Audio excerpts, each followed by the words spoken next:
of the man in charge now and the entire board. I'm pretty cool with the NDDC for now, but I just want to know what's up with the Project Hope. Thanks.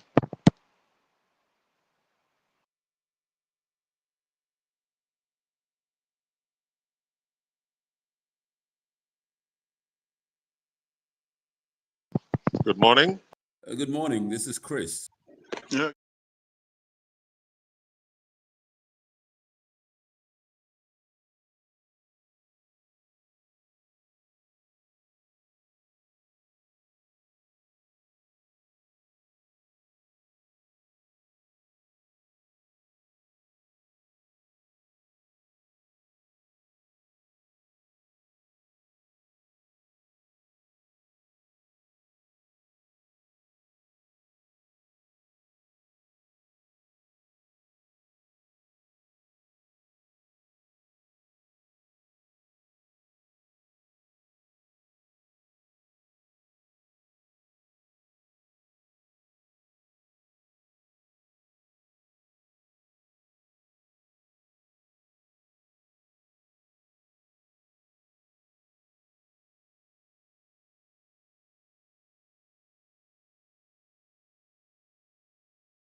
Ask questions and also make sure that what the South deserves. More time to ask questions of the Niger Delta Director, ma'am.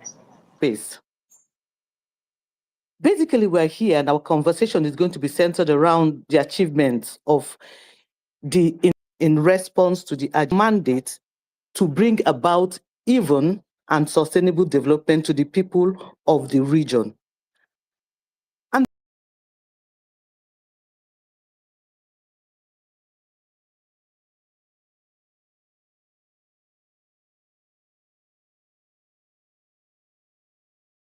trained across the region. May I have the singular honor, a youth, the engine room of the commission that drives what you see. It may also interest you to know that he is the Deputy Paramount.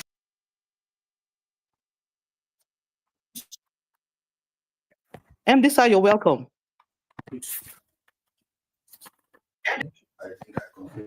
Thank you. A lot of people know you a bit about yourself. My name is Dr. Ogbuku Samuel here, and Harcourt from Christ the King's School of University to government secondary school to agree to University of Port Harcourt. I'm currently about me. Any other thing I want to say, it depends on what people actually judge me to be, because people have different perception of someone. I can also contribute. All right, sir. Another question I would like to ask. You have a PhD. What exactly are you passionate about? Hello, MD.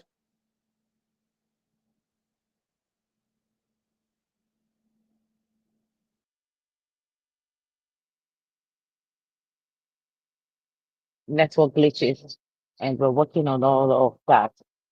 But we're happy to have the MD CEO of the NDDC join us. As you heard, he's also as whatever they are. And X Space is one of the places where we have a lot of stakeholders. Hence, this discussions this morning.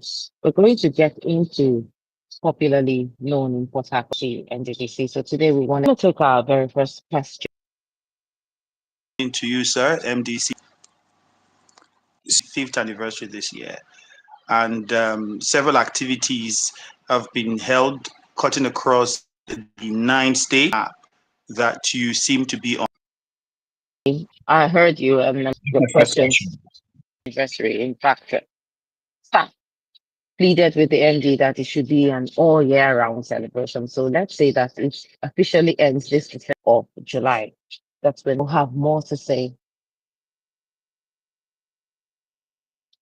To you, sir, is my concern what that you currently are on, because and some efforts to try and get people to believe in the NDDC again. So what are the challenges from the past that is shaping?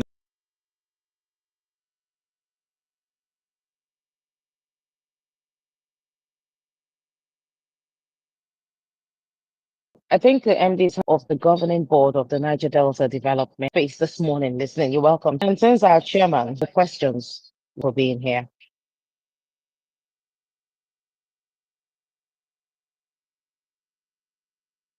And chairman of questions.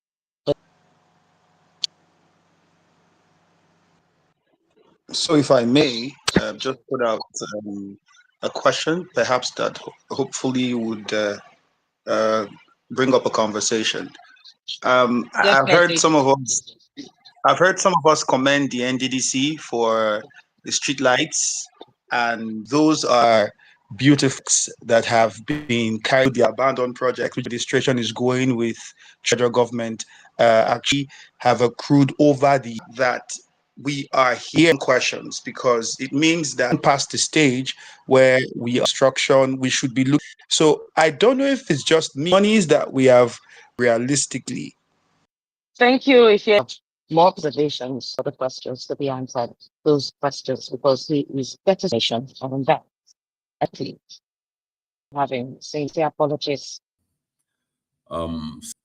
Comments that it has undertaken the human capital project. I think it's very safer. Also, yes. I diversification with regards to some of the projects, maybe alternative transportation, because a lot of times we keep focusing on roads and other forms of transportation. They say a nation that can't. Those are just a few comments from me on this side. Okay, so I'd like to that you have raised so far. So bringing the first question, which talked about the past.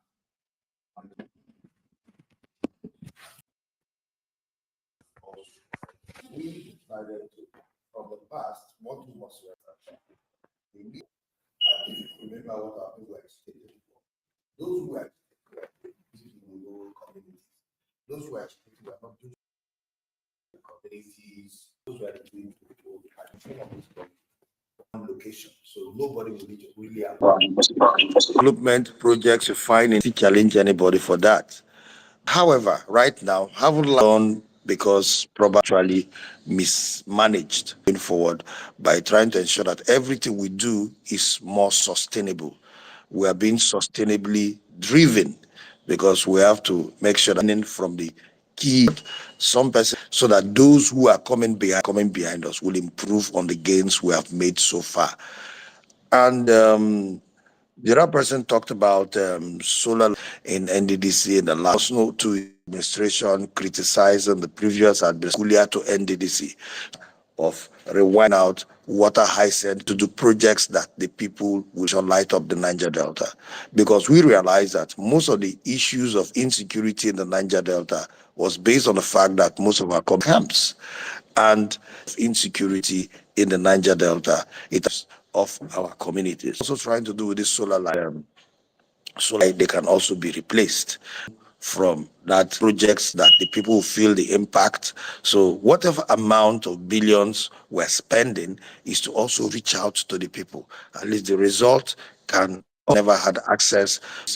50 years children read under this light because they don't have light in their houses for school and the rest of them. So we know very well that the impact is there. From the report we get from communities writing to us all the time, every community now they want light. I can tell you that many communities, they even prefer lights to road, unfortunately, sure that they deserve, not only the solar light. So we are working hard to ensure that we also take water to most of these communities, because most of our communities do not have access to pipe-borne water, trying to take water to most of these communities. And learning from the past, we are trying to solar system. So we're trying to come up with this. We're doing 50,000 gallons, some 10,000, some 20,000, depending on the size of the community. So we have also improved on that. We must all agree to the fact that technology is also improving by the day. So we must take advantage of the improved technology and also align with ourselves with modern day technology by giving these things to our people. The other question was on agriculture. Agreements together here in Port Harcourt and food security, they all came to Port Harcourt. And the whole idea was, let us have that mini retreat so that we can put together a roadmap for eat and eat what we produce. So, because we realize that most of our staples are also going extinct. For example, those of us who eat cocoyam growing up,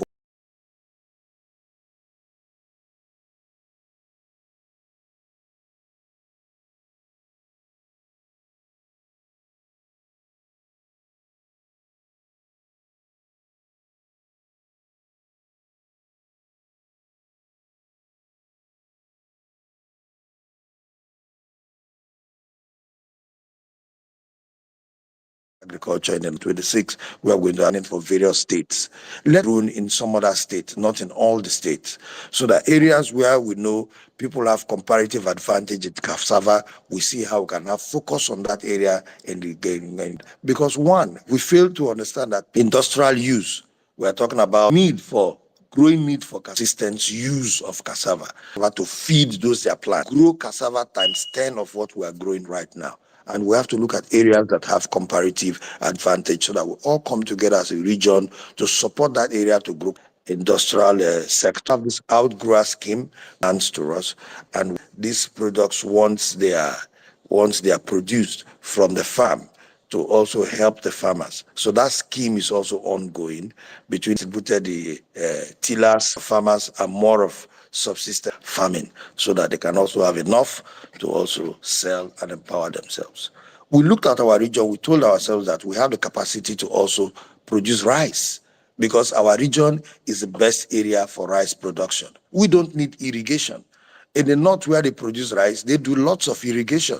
So why can't we take advantage of our own environment? Why do we need to buy rice from the north? All the rice we eat to have area to produce rice in this region.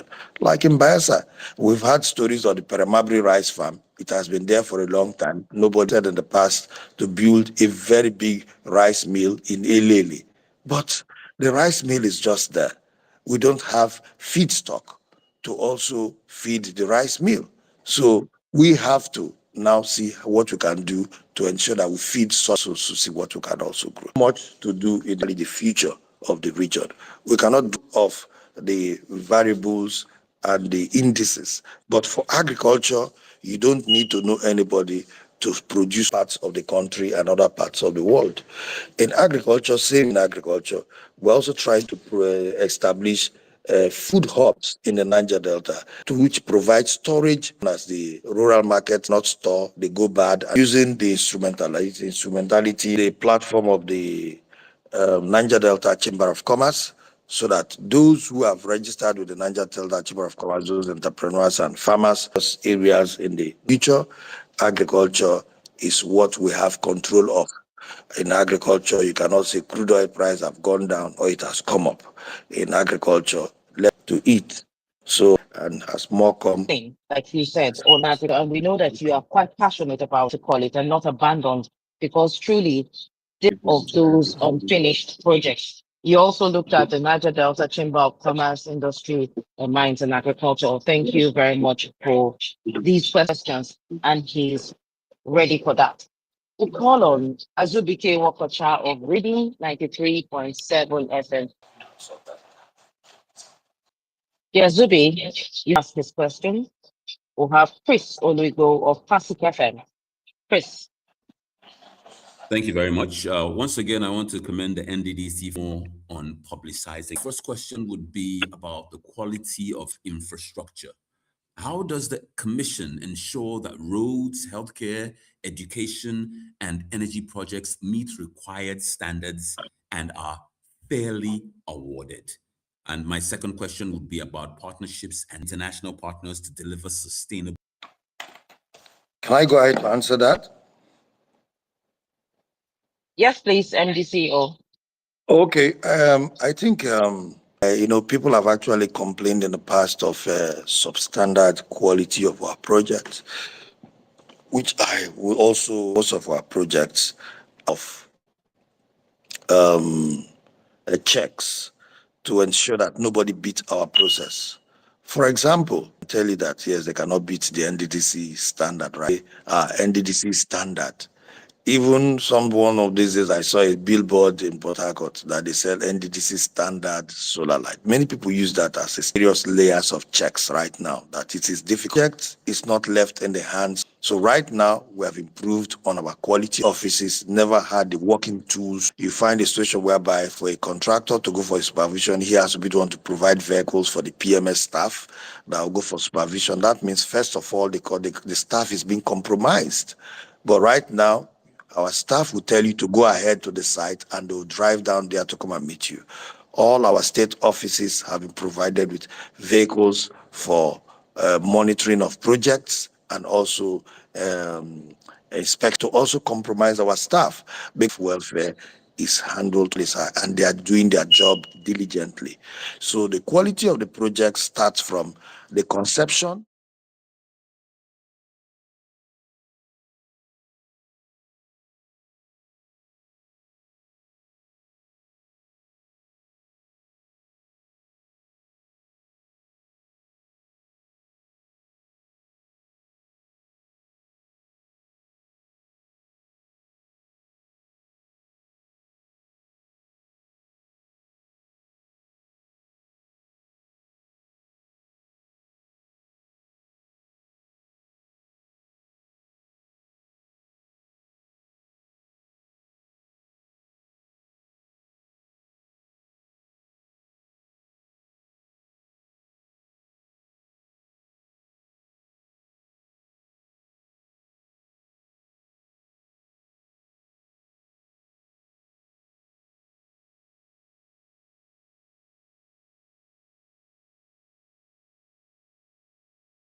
And I thought you are going to use a pidgin English to ask that question because I know that is what you.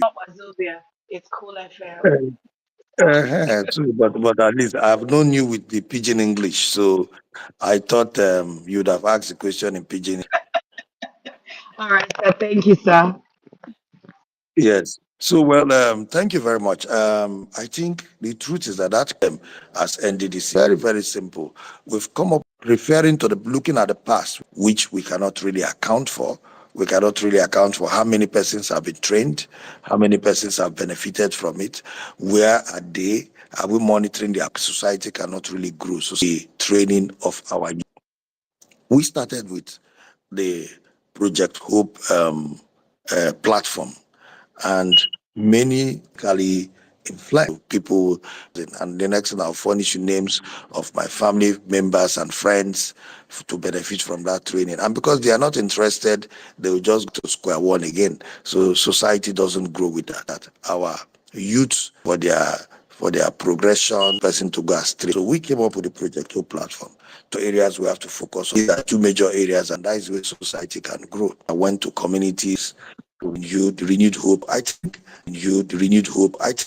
how you should register on this platform. Sharing form for social empowerment. We are not doing those on this platform. Sharing form for social empowerment. We are not doing those training programs of 2 days. A minimum of 3 months camped. We are feeding them.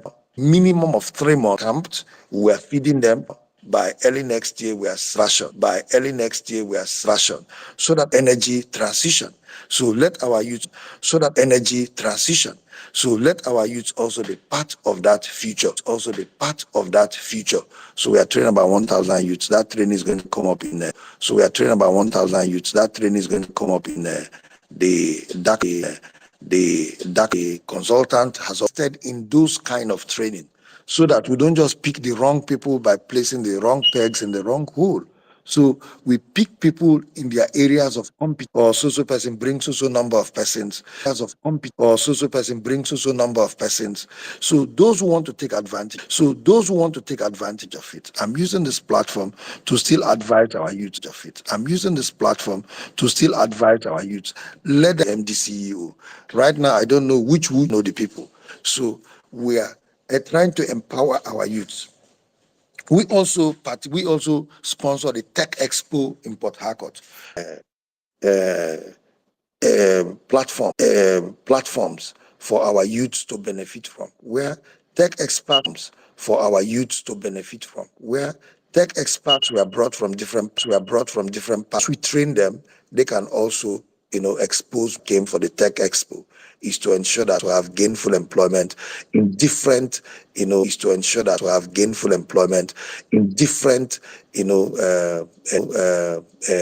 agencies across the world. Sometimes people sit down in their home web youth. So for us, when you say how do you impact impact on the life of the average youth in the Niger Delta? Just like as I said, ab initio, we are looking at more of sustainability. It is not to say we want to train people on,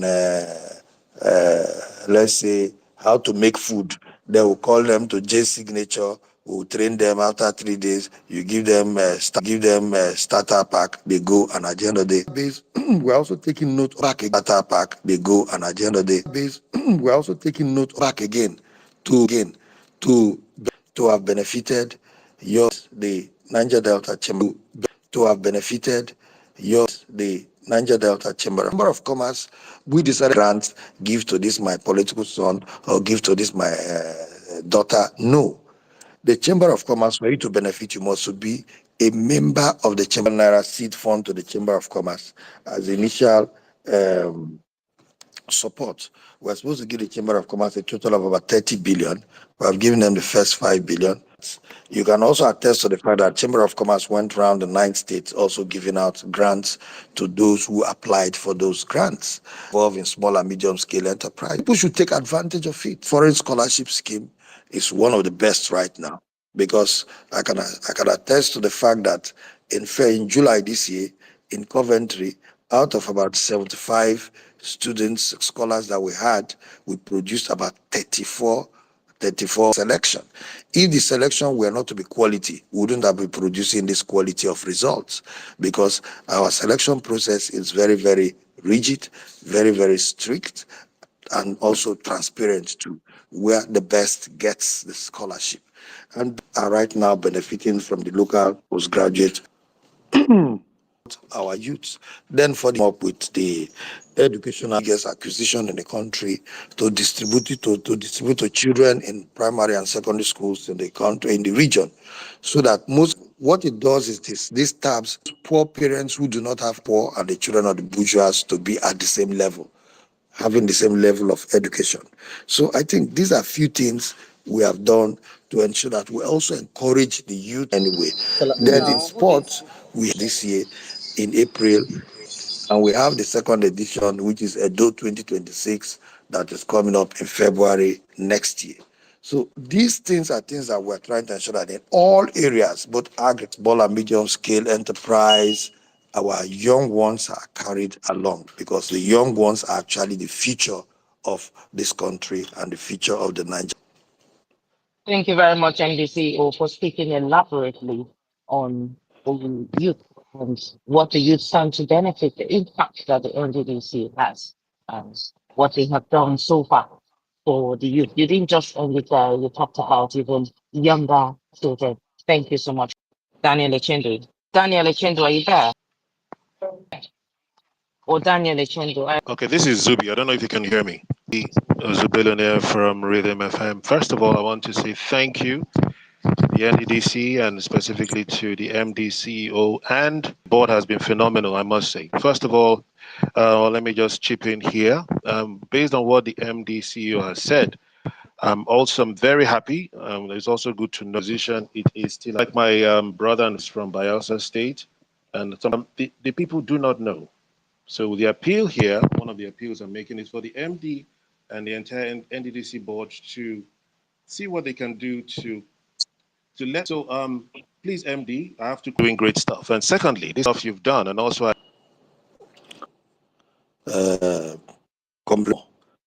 GRA in Port Harcourt in Port Harcourt, a GRA. Sado Idaregogo Ogbar of Commerce. He's a renowned economist from the region. So it is not something that we set up for so far. So you can reach out to Ambassador Idaregogo Organ for further questions about Niger Delta Chamber of Commerce, because they are also up to ensure that we have a platform where most of our people can also benefit and where we can use to support our people in the areas of it from.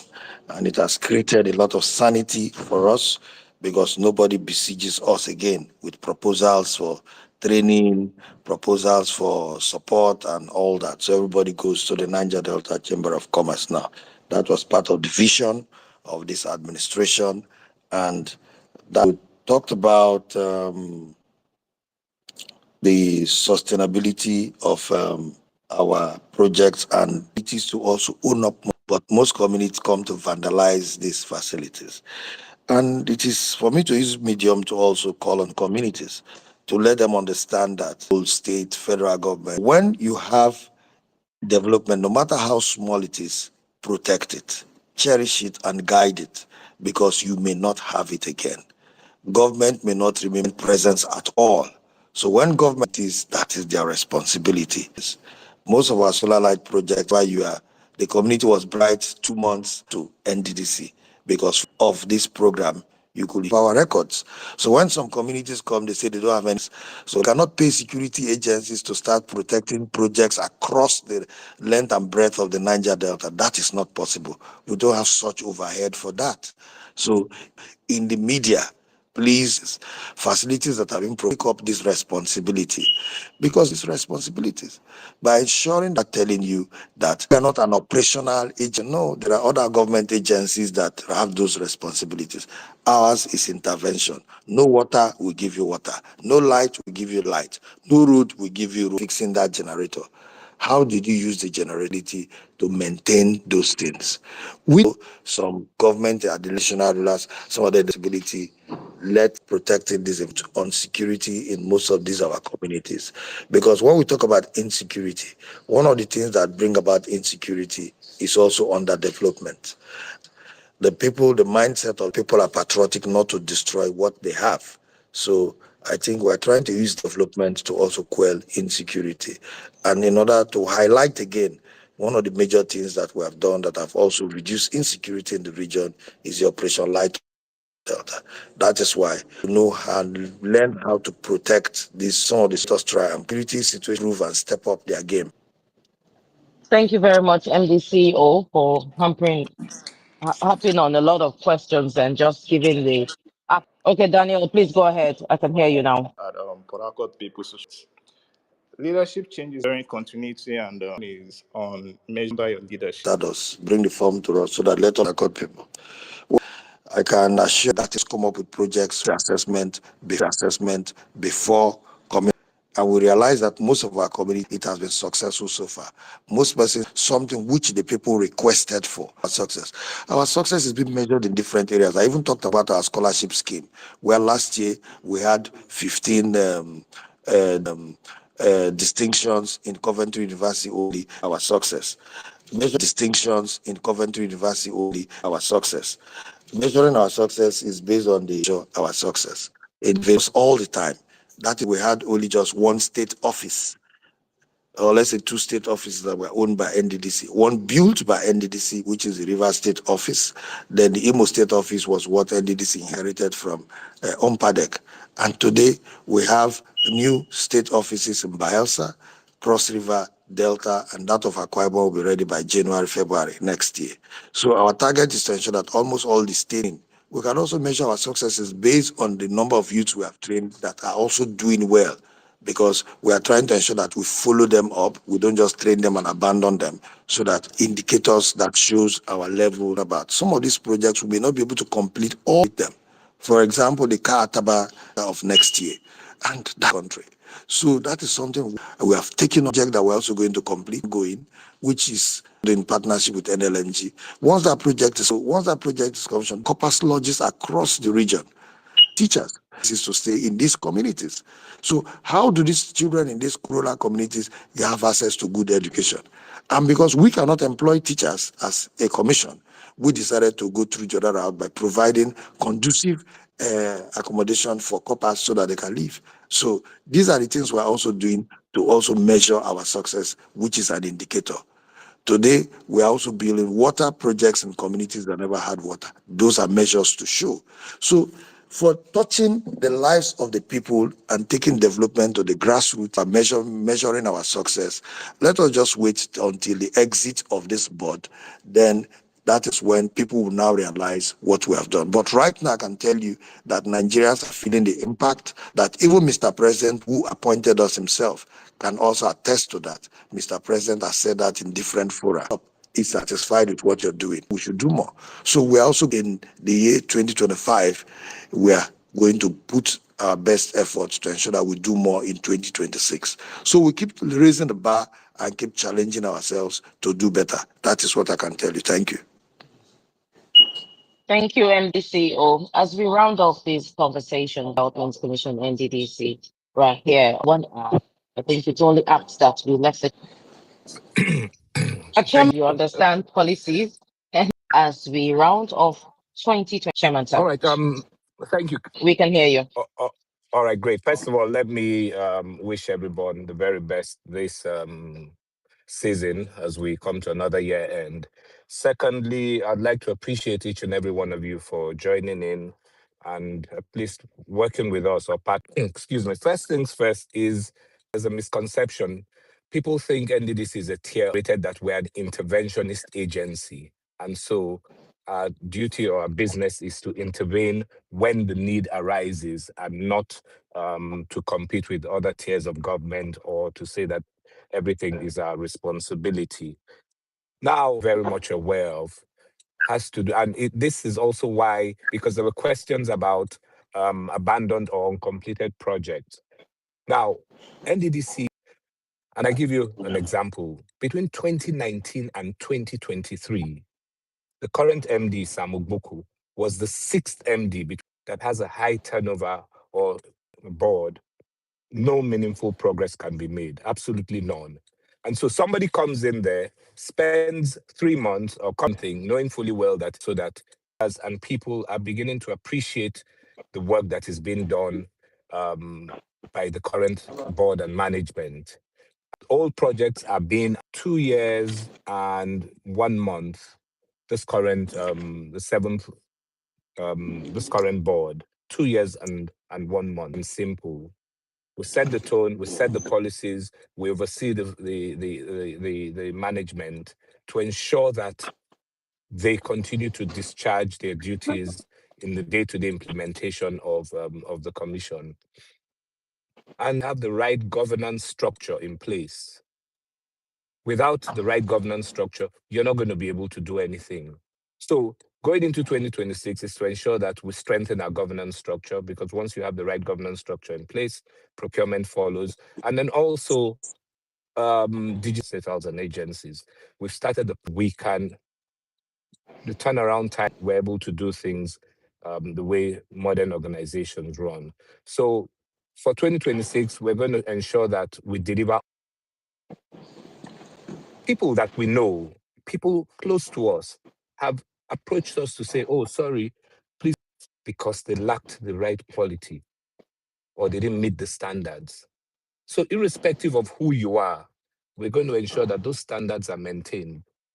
So improving and improving on. It's not Uhuru yet. We've not achieved what we want to achieve, but all we want to do is set the right foundation so that those that come after us at the end of our tenure can build on it. And I do hope that early, and then you can then assess. But I think that's really my on joining us, and thank you very much for. And it's not yet Uhuru, but we'll keep improving and keep being better. Thank you so much, Chairman. Okay, we'd like to get back to the NDC. Your final thoughts as we end. First thing first, let me say thank you to everybody, and let me also say thank you to my chairman for elaborating on most of our policies that are coming up by next year. Just like the chairman talked about our digitalization, we are actually automating all our processes, and in automating all our processes internationally, then by the time we also come up with our corporate governance policy, which will make us to be compliant to any kind of to be compliant, will also give us that advantage in dealing with development with NDDC. So they can come and upturn whatever that has been done to ensure that there is probity, accountability, and transparency, because that's sure that we are very, very willing to have more of this kind of discussions so that at least let the people be aware of what we are doing. And as part of our transparency and probity, we are subjecting ourselves to this kind of discussion where you discuss with people virtually, make sure that the public know what we're doing as NDD. MD, thank you, executive directors. Thank you, Director Corporate Affairs Department, Seledo Thompson Wakama, and other directors of the NDC. Very esteemed ex-K stakeholders, thank you for giving us your time this morning. The OAPs who also came on to ask questions, we appreciate you. Thank you. And like the NDC said, we'll continue engaging from time to time. For all of the questions that have been asked on